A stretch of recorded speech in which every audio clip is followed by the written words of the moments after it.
Speak. Le Speak. Quand l'économie prend la parole. Le podcast du PIC. En partenariat avec la montagne. Speak. Bonjour à toutes et à tous et bienvenue dans ce nouvel épisode du Speak, le podcast où l'économie prend la parole.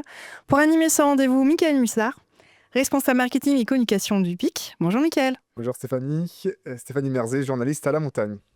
Aujourd'hui, nous allons parler de recherche et d'innovation médicale à Clermont-Ferrand, un domaine en pleine effervescence, porté par des équipes hospitalières et scientifiques engagées dans l'amélioration des soins et des parcours de santé.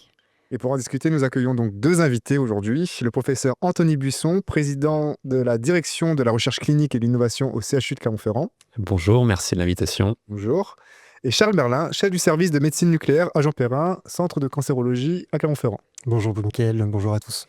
Alors Stéphanie, c'est un sujet très intéressant que nous avons aujourd'hui puisque ça fait quelques temps déjà que Clermont-Ferrand est sous le feu des projecteurs pour sa recherche médicale et son innovation.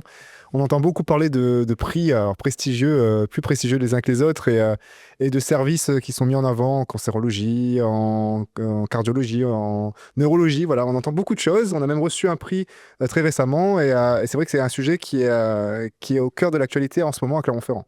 Alors effectivement, Mickaël, en septembre dernier, une équipe du CHU de Clermont-Ferrand composée des professeurs Vincent Sapin, qui aurait dû être parmi nous aujourd'hui, mais qui a eu un contretemps, qui est également accompagné du professeur Jeanne Schmitt, du professeur Damien Bouvier, du docteur Charlotte Horis et de Bruno Pereira. Donc cette équipe a obtenu le prix Univance of Healthcare Excellence pour son projet innovant visant à optimiser la prise en charge des patients atteints de traumatisme crânien léger. Et on y reviendra tout à l'heure. Alors moi, il y a une question qui m'interroge et qui m'interpelle immédiatement. Où est-ce qu'on se situe concrètement actuellement à Clermont-Ferrand en termes de recherche médicale et d'innovation ? Et est-ce qu'il faut finalement toujours aller, en tant que provinciaux, toujours aller à Paris ou dans les grandes villes pour se faire soigner ? Écoutez, je crois que c'est une très bonne question qui va intéresser beaucoup de gens. Je pense qu'en fait, on n'a pas du tout à rougir à Clermont-Ferrand de notre positionnement et notre stratégie de développement de recherche, que ce soit à l'échelle du site clermontois, je parle du CHU, mais probablement au-delà, l'université et le centre de lutte contre le cancer. En tout cas, ce qui est sûr, c'est qu'il y a eu un vrai dynamisme, une vraie volonté, un positionnement stratégique affirmé depuis maintenant 5 ans d'avoir une vraie, en tout cas pour ce que là je parle du CHU, pour avoir vraiment mettre en avant des thématiques phares de recherche au CHU. Alors, je vais vous en donner 5. Les thématiques autour de la médecine personnalisée de l'aigu avec les soins périopératoires, les soins critiques et les biomarqueurs dont on a parlé, on reparlera du prix Univance. On a des choses autour des maladies chroniques et donc sur les maladies chroniques, on a des maladies qui sont d'ordre psychiatrique. On a aussi la prise en charge de la douleur chronique, certaines maladies inflammatoires comme les maladies inflammatoires chroniques de l'intestin. Et puis on a aussi une thématique autour de la nutrition, de la mobilité et de la santé environnementale, notamment donc avec tout ce qui se passe autour de la sarcopénie, de l'obésité, mais également les troubles musculo-squelettiques. Et puis, on a des dynamiques aussi autour de la recherche paramédicale. C'est pas uniquement la recherche autour faite par les médecins, mais également tous les soignants qui sont autour de nous pour améliorer la prise en charge des patients. Et puis, bien sûr, une thématique autour de la cancérologie et qui fait le lien avec le Centre de lutte contre le cancer. Oui, merci Anthony. C'est vrai que l'activité du Centre Jean Perrin est exclusivement dédiée à la lutte contre le cancer et on a des thèmes de recherche communs qui vont porter aussi sur les biomarqueurs, la recherche de cibles sur les cellules tumorales pour avoir un traitement très personnalisé, individualisé du patient.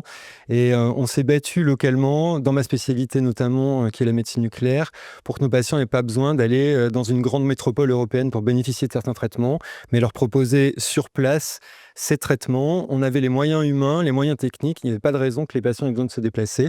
Et on est heureux aujourd'hui de voir que nos patients n'ont pas besoin de se déplacer et que parfois ce sont des patients de grandes métropoles qui se déplacent à Clermont-Ferrand pour se faire prendre en charge. Alors, justement, au tout début, vous nous avez cité les différents axes sur lesquels le CHU est assez pointu. On voit que c'est assez varié déjà. Vous parliez effectivement de la douleur, les maladies chroniques, etc. C'est aussi une richesse finalement d'être pertinent sur ces différents axes. Et pourquoi ces axes-là ? Alors tout à fait. Alors effectivement, donc il y a des spécificités déjà qui sont liées à la santé publique. C'est qu'aujourd'hui, il faut savoir que l'ex-région Auvergne a une surreprésentation de certaines pathologies par rapport à la moyenne nationale. Il y a un vieillissement de la population plus important, il y a plus de maladies chroniques, il y a plus de problèmes psychiatriques et il y a plus de cancers que dans le reste par rapport à la moyenne nationale. Donc c'est déjà un premier élément, c'est qu'on est sollicité plus que la moyenne pour prendre en charge ce type de pathologie. Et comment vous l'expliquez ? Je vous coupe, mais excusez-moi. Mais... Non, vous avez tout à fait raison. Alors c'est vrai, il y a une question de démographie, en tout cas de portrait robot des personnes qui vivent dans la région Auvergne-Rhône-Alpes, qui est une région en partie en tout cas rurale, avec parfois qui est probablement plus, victime de ce qu'on appelle, peut-être de manière impropre, les déserts médicaux, en tout cas d'un éloignement des différents centres, et c'est pour ça que les stratégies qui ont été développées par les centres de référence que sont le CHU ou le Centre de lutte contre le cancer, c'est d'être en capacité de permettre à nos concitoyens auvergnats de pouvoir bénéficier de prise en charge de pointe, le soin et la recherche au plus près. Mais c'est vrai que justement, on pâtit aussi de la démographie auvergnate qui peut être parfois perçue comme un peu moins dynamique et un peu plus âgée que dans d'autres régions françaises. D'accord, donc c'est effectivement ce contexte-là qui a fait qu'on a pu avancer la recherche, du moins accès à prioriser. Alors tout à fait, donc ça c'est la dimension stratégique de l'organisation du soin et de la recherche au CHU de Clermont-Ferrand, mais au-delà de ça, il y a bien sûr après des affinités et des, parfois une incarnation. Certains chercheurs se sont portés pour telle ou telle chose pour des raisons diverses dans leur cursus. On a aujourd'hui des leaders de programmes nationaux en psychiatrie où certains de le professeur Lorca, le professeur Samalin sont sont impliqués dans les programmes nationaux autour de la psychiatrie de précision. J'ai le plaisir de co-coordonner un programme national, ce qu'on appelle les PEPR, sur les maladies inflammatoires chroniques de l'intestin pour l'ensemble du pays. Donc on a des gens qui sont visibles, on a des gens qui ont des publications d'excellence, je pense à l'anesthésie-réanimation, à la douleur. Enfin, on a vraiment en tout cas à la fois c'est cette conjonction entre une stratégie, une vision qui s'adapte aux considérations de santé publique, et puis aussi nos forces en présence avec des chercheurs qui sont soutenus par des unités de recherche plus fondamentales, qu'elles soient à l'université, qu'elles soient en lien avec certains, ce qu'on appelle EPST, comme l'INSERM ou le CNRS. Et donc, tout cet environnement est très propice au fait que dans certaines thématiques, alors pas dans toutes, mais dans certaines thématiques aujourd'hui, le CHU de Clermont-Ferrand est leader au niveau régional, et là je parle de la grande région Aura, mais également au niveau national. Donc, de ce fait, c'est vrai qu'il n'y a pas de raison dans ces dimensions-là, dans ces thématiques-là, d'aller chercher ailleurs. L'herbe n'est pas toujours plus verte qu'en Auvergne. Et d'ailleurs, cette reconnaissance, finalement, qui va jusqu'au niveau national, vous apporte des prix. Et il y en a un qui a été remporté récemment, donc en septembre dernier. Alors tout à fait, donc c'est le prix Univance. Alors ce qu'il faut savoir, c'est que c'est un prix international, mais qui est essentiellement nord-américain. Et c'était la première fois que le prix était décerné à une entité qui n'était pas en Amérique du Nord. Donc c'était la première en Europe et en France. Et simplement pour expliquer que le prix Univance, en fait, c'est une distinction qui récompense un projet de recherche interdisciplinaire, c'est-à-dire qui fait travailler différentes spécialités, différents médecins de différentes spécialités ensemble et qui aboutit à un changement des pratiques, c'est-à-dire son implémentation de manière concrète dans la prise en charge des malades. Et ce prix Univance, donc, il a été attribué à l'équipe de Vincent Sapin et Damien Bouvier et toutes les personnes qui ont participé sur la base d'un biomarqueur, c'est-à-dire un dosage sanguin, sur la base de laquelle, quand vous avez un traumatisme crânien, lorsque vous arrivez aux urgences, on vous fait cette prise de sang et sur cette base-là, on vous dit vous êtes à faible risque, il n'y a pas besoin que je vous surveille, vous pouvez rentrer à la maison, ou au contraire, vous êtes dans la catégorie plus à risque, donc je vais réaliser une imagerie cérébrale, essentiellement un scanner dans ces cas-là en urgence, voire une IRM, pour justement vérifier qu'il n'y a pas de problème. Donc on voit que, et notamment, et donc à la fois chez l'adulte, mais également en partie chez l'enfant, et on voit que du coup, toute la dimension à la fois réassurance des patients, sécurité pour les patients, meilleure prise en charge, éviter, de surcharger les services d'urgence qui sont déjà beaucoup surchargés. Éviter et faire en sorte utile aussi pour le patient. Ouais. Exactement. Et ça permet finalement, et on rejoint un point qu'on a en commun, c'est qu'aujourd'hui, on travaille tous à la personnalisation de la médecine, c'est-à-dire je ne traite pas tous les gens de la même façon, mais en fonction de la personne que j'ai en face de moi, je suis en capacité d'adapter, de personnaliser, de rendre unique le soin que je prodigue aux patients. Et je pense qu'aujourd'hui, en Auvergne, on est tout à fait compétitif sur le sujet. Puis c'est vrai que c'est très concret, finalement, ce qu'on est de nous dire. On voit directement ce que ça ça peut apporter en positif pour le patient. C'est aussi ça, parce que c'est vrai que quand on parlait de recherche avant d'innovation médicale, ça pouvait être très abstrait. Là, ça a l'air quand même plus concret, plus accessible. Alors tout à fait. Puis je pense qu'en fonction des structures, en tout cas, là je parle pour le CHU que je connais bien, c'est qu'on est en capacité d'avoir tout ce continuum de recherche, c'est-à-dire de la recherche très fondamentale jusqu'à la recherche clinique, c'est-à-dire je découvre quelque chose, je le teste sur des modèles qui sont tout d'abord des cellules, des modèles animaux éventuellement, et puis ensuite je suis en capacité de le tester dans la prise en charge pour voir si la découverte initiale peut changer la pratique. Et donc on est en capacité aujourd'hui sur le site clermontois, et là j'englobe tout le monde, d'arriver à tout ça, et aujourd'hui ce qui fait que, et c'est ce qui nous guide, nous chercheurs, c'est ce qu'il faut faire comprendre aux gens, c'est qu'on est là aussi pour justement faire en sorte que ça change la façon dont on change les pratiques, on prenne mieux en charge, on personnalise le soin vis-à-vis des patients. Charles Merlin, vous êtes, vous, le chef de service de médecine nucléaire à Jean Perrin. Alors, on va rappeler quand même pour nos auditeurs ce qu'est le centre Jean Perrin. Donc, c'est un centre de cancérologie à Clermont-Ferrand qui appartient au réseau Unicancer. Je crois qu'il y a 18 centres, si je ne dis pas de bêtises, en France. Donc, déjà, on a une grande chance, nous, à Clermont-Ferrand, d'avoir un de ces centres présents. Et je sais aussi que vous, au centre Jean Perrin, vous avez une démarche forte en termes d'innovation. Est-ce que vous pouvez nous expliquer un peu ce qui est mis en place pour justement la recherche, l'innovation ? Alors déjà, l'innovation, c'est une des valeurs mises en avant par les centres de lutte contre le cancer. Donc c'est un des points clés, tout comme l'expertise. C'est des domaines dans lesquels on se doit de s'investir quand on est médecin dans ces centres. C'est un domaine vers lequel on veut aller. Cette innovation, elle va porter sur la lutte contre le cancer, bien évidemment, dans nos centres. Elle va porter au centre Jean Perrin sur des travaux de personnes en particulier, sur des travaux de la prise en charge du cancer du sein. Et puis, depuis la création du centre en 1973 par le doyen Méniel, un des thèmes de recherche principal est la médecine nucléaire. Le doyen Méniel était médecin nucléaire. Et du coup, ce thème de recherche est un thème transversal depuis la création du centre, avec l'identification de cibles tumorales et un process, comme l'a évoqué Anthony, un écosystème qui part, grâce à une unité INSERM qui est associée à ce travail, un écosystème qui va partir de l'identification de la cible par des chercheurs, du travail de chimistes derrière pour avoir des molécules qui vont viser ces cibles, puis du travail par des physiciens et des radiopharmaciens qui vont permettre de faire le marquage de ces cellules, de ces molécules, et pour aboutir à des travaux sur les animaux, et puis pour aboutir après, dans notre service, à des premières injections à l'homme. Et c'est rare d'avoir en France un écosystème complet qui va partir de la fabrication d'une molécule jusqu'à la première injection à l'homme. Et donc ça, c'est un de nos thèmes principaux de recherche. L'identification de ces cibles et créer le médicament qui va pouvoir aller viser ces cibles derrière.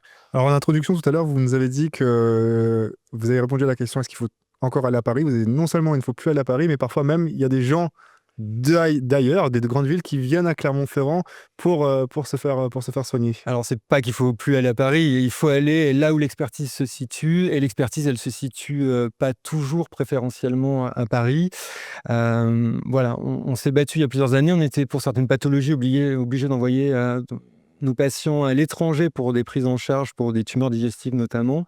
On s'est dit qu'on avait les moyens localement de prendre en charge ces patients, les moyens techniques, les moyens humains, et avec la bonne volonté des personnes, l'engagement des personnes de différents corps de métier. Et c'est là aussi où je rejoins ce qui a été fait avec le prix Univent, c'est qu'il faut pas qu'une seule personne, il faut un groupe de personnes, il faut une chaîne de différents métiers pour arriver à aller jusqu'à cette innovation. Eh bien, on a réussi à se positionner au niveau national sur certains types de traitements.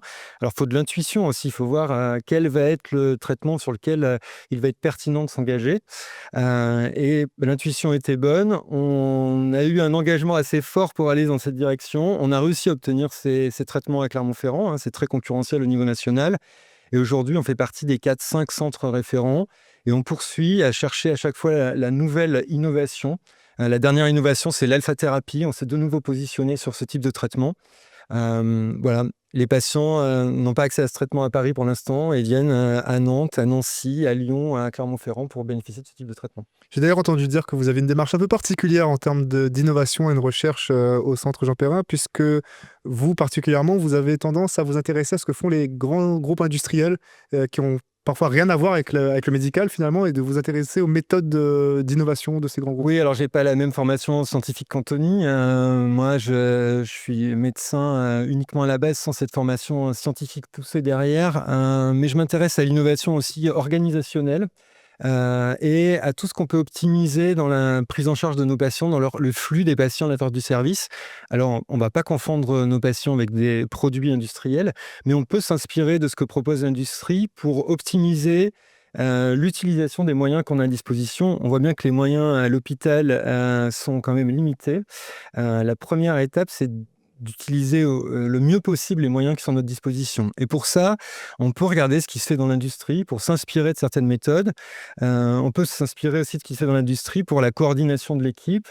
Et c'est quelque chose qu'on a mis en place, par exemple, avec un poste de coordination dans notre service qui va faciliter l'interaction des différents acteurs et optimiser l'utilisation des moyens qui sont à notre disposition. C'est la première étape pour moi, c'est bien utiliser les moyens qu'on a à disposition avant de demander d'autres moyens.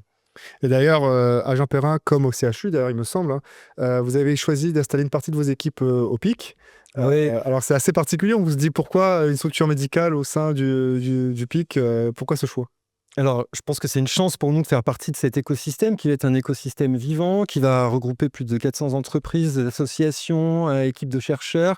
Et ça va permettre aux personnes de s'ouvrir l'esprit à d'autres méthodes de travail. C'est important de conserver l'innovation qu'on a scientifique, mais aussi d'avoir cette innovation organisationnelle.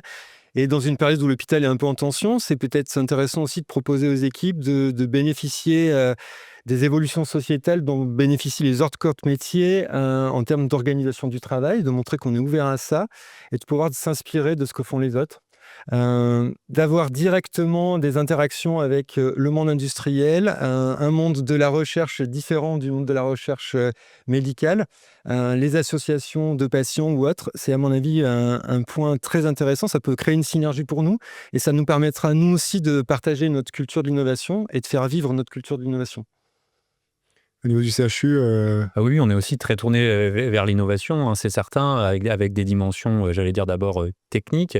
Alors on n'est pas très loin du siège, en tout cas de locaux de la start-up Shurgard, qui est portée par Nicolas Bourdel, qui est une start-up qui a vu le jour après des travaux initiaux menés au CHU de Clermont-Ferrand, qui est en fait de la thérapie guidée par l'image avec la fusion de jumeaux numériques, qui permet justement de guider le chirurgien au plus près et de faire en sorte que le geste soit le plus précis possible. Donc on a cette dimension-là donc, qui est technique.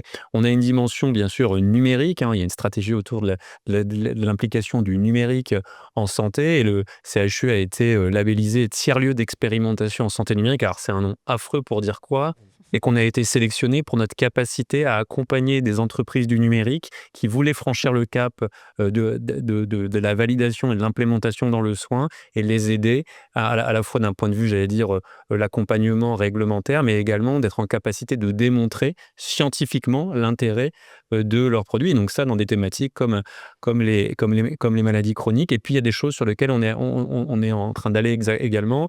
On a une expertise en thérapie cellulaire. Là, c'est quelque chose qui peut faire le lien avec le centre Jean-Perrin. Et donc, maintenant, vous savez qu'il y a des traitements qui ont beaucoup changé, en tout cas, qui sont un peu révolutionnaires. Le terme est un peu galvaudé, mais en tout cas, autour de ce qu'on appelle les CAR-T-cells, c'est-à-dire des cellules génétiquement modifiées qu'on réinjecte aux patients pour traiter directement la tumeur. C'est des choses donc on est là-dessus. Donc oui, il y a une vraie volonté de se rapprocher de l'école. Alors moi, je parle beaucoup de site clermontois parce que j'aime bien cette expression parce que pour moi, elle regroupe finalement l'ensemble de l'écosystème, donc les centres soignants, donc le CHU, le centre Jean-Perrin, mais également d'autres acteurs clés, donc l'université, les EPST, donc l'INSERM, le CNRS, l'INRAE, mais également les industriels parce que je pense qu'en fait, finalement, comme l'a dit Charles, en fait, il ne faut pas se priver de l'expertise que peuvent avoir d'autres, j'allais dire, corps de métier ou d'autres grandes thématiques qui vont justement nous nourrir des idées, dire attends, mais pourquoi on ne ferait pas ça, pourquoi et l'idée, c'est de donner envie, et on fait de plus en plus. On donne envie à des gens qui ne sont pas dans le secteur de la santé de s'investir dans la recherche pour aller vers la recherche et l'innovation médicale. Vous l'évoquiez, effectivement, vous avez parlé de numérique, robotique, intelligence artificielle. Maintenant, ça va pleinement s'ancrer justement dans les soins du patient. Et comment ça va évoluer selon vous? Alors, concernant l'intelligence artificielle, elle est utilisée quotidiennement dans notre service. On a eu la chance d'être testeur de plusieurs logiciels. On voit bien les limites rapidement de certains logiciels. On voit aussi que les progrès sont extrêmement rapides. Ces logiciels aujourd'hui, dans mon métier, qui est principalement de l'imagerie, ces logiciels vont nous permettre de faire des mesures que nous n'étions pas capables de faire auparavant, ou des mesures qui nous prenaient énormément de temps. Aujourd'hui, ces mesures, elles n'ont pas d'impact sur la prise en charge directe du patient, mais elles sont des facteurs pronostiques qui peut-être derrière vont nous permettre de guider la décision de traiter ou non le patient. C'est-à-dire, on pourra détecter plus rapidement On détectera pas forcément plus rapidement, mais on va avoir des indices qu'on n'était pas capable de quantifier, de mesurer avant, qui vont nous dire votre patient a tant de % de chances de répondre à tel traitement. D'accord. Et surtout, on va pouvoir, grâce au traitement de dizaines de données, avoir un indice qui va intégrer tous les paramètres qui concernent le patient et aller vers ce dont on a parlé tout à l'heure, la médecine personnalisée. C'est-à-dire qu'on va avoir pour chaque patient une attitude définie et une probabilité de réussite du traitement. Est-ce que la décision reposera uniquement sur ce chiffre-là? Non, on reste médecin, on va tenir compte d'autres paramètres qui ne sont pas intégrés dans le logiciel. Mais ça sera un indice pour nous qui nous permettra de guider ou non la prise en charge en fonction des fins indésirables plus tard, et ça sera un paramètre auquel on n'a pas facilement accès aujourd'hui. Oui, parce que, quel que soit le métier, on se pose souvent la question, est-ce que l'IA va remplacer l'humain dans certains secteurs? Là, il faudra toujours quand même les compétences humaines. Non, il y a toujours une partie clinique toutes les présentations qu'on peut faire sur l'imagerie, sur les biomarqueurs, dans la décision de poursuivre ou non un traitement, le bénéfice clinique du patient, qui est quelque chose qui s'évalue en discutant avec le patient, en l'examinant, reste quand même au centre du jeu et au centre de la décision de continuer ou pas un traitement. Donc pour l'instant, l'IA ne nous remplace pas. La décision de poursuivre ou pas un traitement nous revient toujours. Peut-être pour revenir sur l'IA, en fait, donc l'IA, c'est un outil. Donc, comme souvent, la question, c'est comment on l'utilise, comment on l'utilise à bon escient. Moi, je suis assez d'accord qu'il y a des choses qui sont dans les maladies chroniques et qui intègrent justement les cancers. En fait, aujourd'hui, je pense que l'IA ne pourra pas remplacer deux choses, c'est-à-dire la décision thérapeutique et surtout la façon de l'expliquer et l'empathie qui est liée à tout ça. Après, l'IA va permettre, simplifier des tâches répétitives, ou alors être un outil qui va permettre, notamment dans la recherche, à partir de choses, brutes, d'identifier quelque chose auquel on n'aurait pas pensé de regarder et va permettre d'extraire quelque chose qui après pourra être utile. On a créé maintenant, ça fait 5 ans au CHU de Clermont-Ferrand, un département d'intelligence artificielle qui est porté par le professeur Adrien Bartoli, qui du coup accompagne justement la recherche autour de l'IA. Et c'est vrai que les spécificités du CHU sont vraiment donc l'IA au service de la chirurgie, comment l'IA peut guider la chirurgie. Alors c'est vrai pour la chirurgie gynécologique, hépatique, mais également ce qu'on appelle ORL, donc en gros tête et cou. Mais on va aller aussi plus loin et maintenant on va travailler sur des choses qui sont à partir de données brutes, qu'elles soient textuelles et notamment dans les dossiers médicaux ou dans les analyses ou en tout cas dans les choses qui sont faites, être capable d'extraire des choses, encore une fois, sans a priori. Donc vraiment l'IA, je pense qu'il faut prendre la révolution est en marche, mais comme tous les nouveaux outils, il faut savoir de quoi on parle et je pense que l'IA bien utilisée, et comme l'a dit Charles, est déjà utilisée au quotidien dans certaines tâches, mais le sera probablement plus. Et c'est à nous d'arriver à utiliser ça de manière humaine et justement au service des patients. Vous évoquez tout à l'heure donc différents axes, donc la douleur, les maladies chroniques, etc. Est-ce qu'il y a encore d'autres axes que le CHU de Clermont souhaite développer ou est-ce qu'il y aura d'autres innovations qui sont dans les cartons? Oui, alors donc bien sûr, l'idée, c'est effectivement de creuser le sillon et de garder le leadership national, régional et national, voire international qu'on a dans certaines thématiques. Les choses sur lesquelles on souhaite aller, donc il y a bien sûr sur lesquelles on est déjà, mais il y a effectivement tout ce qui se passe autour de la cancérologie et ça, du coup, le lien avec le centre Jean Perrin, pour moi, me semble un élément essentiel. Mais en tout cas, sur la cancérologie et tout ce qui va être autour de la thérapie cellulaire. On a parlé effectivement de tout ce qui va être la thérapie guidée par l'image et on est donc avec cette valence d'IA. Le numérique, on en a parlé. Après, il y a un enjeu quand même sociétal qui est très très important et ça fait également le lien, alors pas avec le cancer, mais en partie avec le cancer, c'est la prévention. C'est un élément sur lequel en France on est très en retard. Alors c'est pas qu'à Clermont-Ferrand, hein. Toute la France en fait, depuis très longtemps les politiques nationales ont finalement pas tellement, investi cette thématique-là. Il y a une vraie volonté d'aller là-dessus, donc la prévention des cancers. Et pour ça, il y a un vrai continuum entre le spécialiste d'organes qui va faire le dépistage et la personne qui va traiter le cancer, qu'il soit au CHU ou au centre de lutte contre le cancer. Et puis il y a effectivement ce vieillissement de la population, mais finalement cette dimension, du patient qui vieillit avec des pathologies associées. Et donc là, dans chacune de nos thématiques, cette dimension du sujet âgé, entre guillemets, alors, on ne donne pas d'âge parce qu'on veut vexer personne. Hein. Autour de la table, je pense que ça va. Mais du coup, l'idée, c'est ça, c'est d'intégrer cette dimension, en fait, qui sont des questions de société, de santé publique. Hein. Et donc, la prévention en santé, le vieillissement de la population, et justement, et puis bien sûr, et, donc, du coup, et finalement, tout ça, le cancer, ça fait... ça fait corps au niveau du site clermontois parce qu'on voit que c'est un enjeu de santé publique également et on voit qu'il y a des compétences qui sont, on y reviendra probablement, mais qui sont très complémentaires entre nos deux établissements.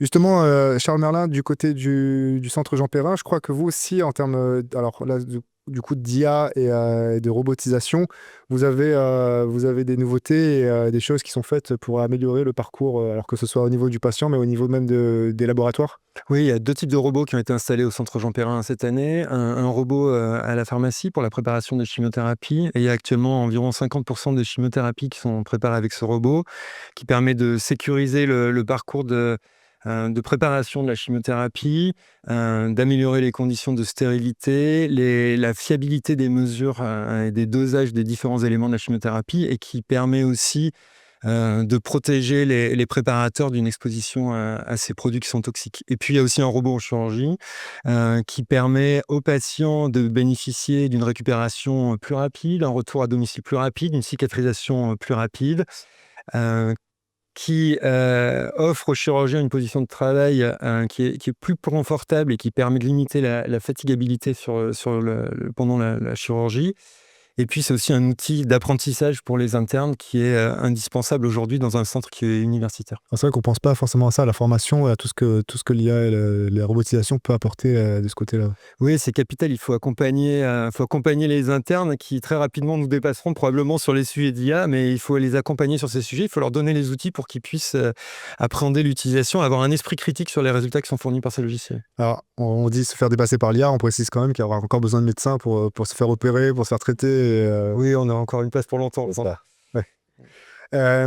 Et toute cette excellence, alors juste avant d'aborder ce sujet, je crois qu'aussi vous aviez une nouveauté au niveau d'un Saint-Claude. Oui, on a un projet qui est porté par le professeur Cachin, qui est l'installation d'un site qui se rapproche d'un site industriel de production de radiopharmaceutiques, de médicaments marqués avec de la radioactivité, qui s'intègre dans un pôle d'innovation ouverte. C'est-à-dire qu'on va partager ce site finalement avec les acteurs de la santé de la région, des industriels et toute personne qui veut collaborer, des équipes de recherche. On est accompagné par Clermont-Auvergne Innovation sur ce sujet. Le but devait être de produire des médicaments radiopharmaceutiques pour pouvoir les vendre à d'autres services de médecine nucléaire, mais aussi de produire des médicaments radiopharmaceutiques pour de la recherche clinique, être un centre qui va pouvoir distribuer pour des laboratoires privés ou pour des équipes académiques le produit dans d'autres villes quand le protocole de recherche a lieu au niveau du territoire national, et favoriser la R&D locale pour les équipes INSERM qui travaillent sur les questions de radioactivité et pour d'autres équipes de recherche qui n'avaient pas connaissance de certains outils d'imagerie, par exemple, basés sur la radioactivité et qui aujourd'hui auront un accès très simplifié. Et là aussi, on va favoriser pour booster la recherche dans certains domaines en offrant la possibilité de nouvelles méthodes d'exploration de certaines pathologies. Alors on voit justement que la recherche et l'innovation finalement sont très très développées à Clermont-Ferrand. On n'a pas trop à rougir. Mais qu'est-ce que ça apporte finalement à la ville et à la métropole en termes de rayonnement national, mais pas que en termes médicaux. Il y a peut-être aussi des sujets sociétaux, des sujets économiques autour de tout ça. Bien, autour de notre spécialité, ce projet industriel dont je vous parlais, il est important. Il s'intègre vraiment dans le tissu industriel. S'il aboutit, va créer des emplois. Il va probablement engendrer la création de sociétés qui dépendront de ce projet-là, de start-up. Donc c'est vraiment quelque chose qui s'intègre dans un projet, d'où le lien avec le PIC aussi. Je trouve que c'est intéressant, justement, quand on a ce type de projet, d'aller au contact des personnes qui ont une activité industrielle pure pour s'inspirer de ce qu'ils proposent. Et puis ça va favoriser le développement d'équipes de recherche, ça va nous permettre de garder nos talents sur place et ça va nous permettre peut-être de faire venir de nouveaux talents aussi sur place. C'est ce qui est important pour nous, pour une ville comme Clermont-Ferrand. Peut-être pour compléter, je rebondis sur ce qui est dit, c'est qu'en fait aussi le fait d'avoir des structures de soins de haut niveau. Si vous voulez venir faire travailler en Auvergne les ingénieurs de haut niveau, la première question qu'ils vont se poser pour leurs enfants, c'est est-ce qu'on a une université performante? Est-ce que je vais pouvoir être soigné si j'ai un problème? Et donc, du coup, le fait d'avoir des structures de soins, que ce soit le CHU, le centre Jean Perrin, qui sont capables d'être un haut niveau de soins et de recherche, ça permet aussi de compléter, en plus des partenariats qu'on peut avoir et de l'attractivité propre, c'est quand même un élément essentiel pour permettre de faire venir sur la région clermontoise des gens de haut niveau. Et justement, je voulais vous poser la question au niveau du CHU. On sait que c'est parfois une question majeure, l'attractivité même au sein de ses propres équipes. Est-ce que vous connaissez ce genre de problème au CHU ou au contraire, est-ce que le CHU de Clermont-Ferrand attire des équipes? Alors, ce qui est très important, c'est que la politique de recherche qu'on a mis en place depuis 5 ans, justement, est un énorme facteur d'attractivité parce que du coup, justement, ça n'est fait que dans des structures de haut niveau comme les CHU. Donc ça, justement, le fait d'avoir redynamisé, en tout cas encore plus amplifié la dynamique de recherche est un élément très important d'attractivité pour les jeunes, pour les faire rester, pour les jeunes médecins, mais également pour les paramédicaux, j'en parlais tout à l'heure, pour faire en sorte que les gens viennent travailler avec nous. En tout cas, ce qu'on peut dire, c'est que Clermont-Ferrand n'a finalement pas à rougir en termes d'innovation, de recherche médicale et de soins. On est plutôt bien placé sur le plan national. Je suis tout à fait d'accord. Oui, je pense qu'on peut être fier de ce qu'on fait, de ce que les différentes équipes produisent, que ce soit au CHU, au Centre Jean Perrin. Je pense qu'on peut être fier de ce qu'on propose à nos patients. Vous êtes justement complémentaires ou ces deux apps? Comment vous fonctionnez ensemble? Je le crois vraiment. Je pense que c'est en fait, il faut comprendre un peu comment sont structurés ces différents établissements. Mais en gros, donc dans un CHU, il y a une activité forte de cancérologie. Mais à Clermont-Ferrand, il y a une vraie complémentarité, selon moi, entre les deux établissements parce qu'il y a des particularités. Alors pour le CHU, il y a une spécialité d'oncohématologie, donc c'est les maladies des cancers du sang, qui ne sont pas ou peu traitées au centre Jean Perrin. Il y a des spécificités liées à la cancérologie dite d'organes, c'est-à-dire qu'on a des spécialistes d'organes, donc tout le continuum du cancer qui est la prévention, le diagnostic, la prise en charge curative, l'accompagnement, etc. C'est des choses pour lesquelles les spécialistes d'organes sont très impliqués. Il y a également des oncologues médicaux. Et puis il y a des spécificités, mais je laisserai Charles en parler. Il y a des choses comme la médecine nucléaire dont il a beaucoup parlé, la radiothérapie notamment, qui sont des choses qui ne sont faites au centre Jean Perrin, et donc fort dans ce cas-là, et avec des thématiques d'organes qui sont un peu plus fortes. Il parlait tout à l'heure du cancer du sein. C'est sûr que c'est une thématique qui est portée par le centre Jean Perrin, la cancérologie plutôt digestive ou la dermato peut-être plus le CHU. Donc on voit que finalement, et puis les équipes travaillent tous les jours ensemble. Je prends l'exemple de la dermato. Oui, ce que j'allais dire. Il y a une complémentarité dans la prise en charge avec des traitements, notamment autour de la médecine nucléaire. Donc aujourd'hui, il y a une vraie, en tout cas, complémentarité des activités. Je pense qu'avec ces deux établissements, les personnes qui nous regardent ou nous écoutent peuvent se dire qu'effectivement, on est capable de prendre en charge tous les cancers à Clermont-Ferrand avec un haut niveau de qualité. Et puis sur la recherche, il y a effectivement des ponts qui se font. Pour le cyclotron, le CHU est partenaire, en tout cas soutient le projet. Donc vraiment, on est dans quelque chose qui la complémentarité. Alors après, est-ce qu'on pourrait aller plus loin? Très probablement. Et ça, c'est à nous de construire, en tout cas, notre génération ou les futurs pour créer encore bien. Charles. Non, c'est important de dire ce que dit Anthony. Il n'y a pas sur les plateaux techniques, par exemple, les plateaux techniques de radiothérapie se situent exclusivement au centre Jean Perrin et de médecine nucléaire. Et bien entendu, les patients du CHU sont pris en charge là. Et la communication entre les deux hôpitaux est très fluide. Cette centralisation sur un seul site des plateaux techniques, elle permet aussi à une ville comme la nôtre d'avoir centralisé les compétences, d'avoir atteint une masse critique en termes d'équipement qui nous permet de développer ces compétences et d'avoir une crédibilité au niveau national plutôt que d'avoir deux petits services. Finalement, on a un gros service qui permet d'être aussi gros que des services de grandes métropoles. Donc, c'est une force pour nous de fonctionner comme ça. Et puis, tu prenais l'exemple de la dermatologie. C'est vrai que l'équipe de dermatologie du CHU est parfaitement intégrée dans l'équipe INSERM qui travaille sur les traceurs avec le centre Jean Perrin et collabore avec notre service quotidiennement. Donc, ces interactions, elles sont fréquentes, elles sont efficaces. Voilà, c'est quelque chose qui fonctionne quand même bien. En tout cas, merci pour vos témoignages et vos éclairages passionnants sur le monde de la recherche médicale à Clermont-Ferrand. Si vous avez aimé cet épisode du Speak, on vous encourage à aller liker, vous abonner et à nous suivre sur les réseaux sociaux. Et on vous dit à très bientôt pour un prochain épisode. À bientôt. Merci. Au revoir, merci. Speak. Speak. Speak. Speak. Speak. Le Speak. Quand l'économie prend la parole. Le podcast du PIC. En partenariat avec la montagne. Speak.